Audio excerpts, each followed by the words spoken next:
ഇന്ന് ഞാനൊരു കുട്ടി പരിപാടിയിലാണ് കേട്ടോ. കുട്ടി പരിപാടി എന്ന് വെച്ചാൽ കുറച്ച് വലിയ പരിപാടിയാണ്. ചായക്ക് പഴംപൊരി ഉണ്ടാക്കിയതാ കേട്ടോ. പഴംപൊരിയൊക്കെ ഉണ്ടാക്കിക്കൊണ്ട് വന്ന് ഞാൻ അമ്മയ്ക്ക് കൊടുത്തു കേട്ടോ. അമ്മ ആകായമൊക്കെ അടിച്ച് വാരിക്കൊണ്ടിരിക്കുകയായിരുന്നേ. ഞാൻ അമ്മയ്ക്ക് കൊടുത്തു. അമ്മയോട് എങ്ങനെയുണ്ടെന്ന് ചോദിച്ചു കേട്ടോ. അമ്മ അത് കഴിച്ചിട്ട് എങ്ങനെയുണ്ട് നന്നായിട്ടുണ്ടോ? അടിപൊളിയായിട്ടുണ്ട്. നന്നായിട്ടുണ്ട്. നന്നായിരുന്നു. അത് കഴിഞ്ഞിട്ട് ഞാൻ ദേവൂസിനെ തപ്പി നടക്കുക കേട്ടോ. ദേവൂസ് എന്തോ വികൃതി ഒപ്പിച്ചോണ്ടിരിക്കുക.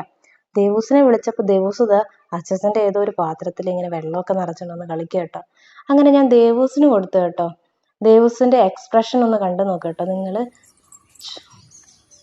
ചൂടായിരുന്നു കേട്ടോ. ദേവൂസിന്റെ കൈയൊക്കെ പൊള്ളി. എന്നാലും വേണ്ടില്ല, ദേവൂസ് അവിടെ തിരിച്ചിട്ട് കേട്ടോ. അങ്ങനെ പഴംപൊരിയൊക്കെ എടുത്ത് ദേവൂസ് കഴിച്ചു. പിന്നെ കട്ടൻ ചായ ഉണ്ടായിരുന്നു കേട്ടോ. കട്ടൻ ചായ ഒക്കെ ഉണ്ടാക്കി രണ്ടാളും കട്ടൻ ചായ ഒക്കെ കുടിച്ചു. കട്ടൻ ചായയും പഴംപൊരിയും നല്ല ടേസ്റ്റാണ്. വൈകിട്ട് കട്ടൻ ചായ കേട്ടോ എനിക്കിഷ്ടം. പാലൊഴിച്ച ചായ ഞാൻ രാവിലെ മാത്രമേ കുടിക്കൂ കേട്ടോ. കട്ടൻ ചായ ഭയങ്കര ഇഷ്ടമാണ് എനിക്ക് വൈകിട്ട്. അങ്ങനെ പഴംപൊരിയും കട്ടൻ ചായയൊക്കെ കഴിച്ചു. സൂപ്പർ, ഇഷ്ടമായോ? ഓക്കെ. അപ്പം ഞങ്ങളുടെ ചാനൽ എല്ലാവരും കാണുക, സബ്സ്ക്രൈബ് ചെയ്യുക, ലൈക്ക് ചെയ്യുക. അപ്പം ഞാനും ദിവസം കട്ടൻ ചായ ഒക്കെ കുടിച്ചോണ്ടിരിക്കുക അല്ലേ ദേവു? കട്ടൻ ചായ എന്താ കൂട്ടത്തില്? പഴംപൊരി.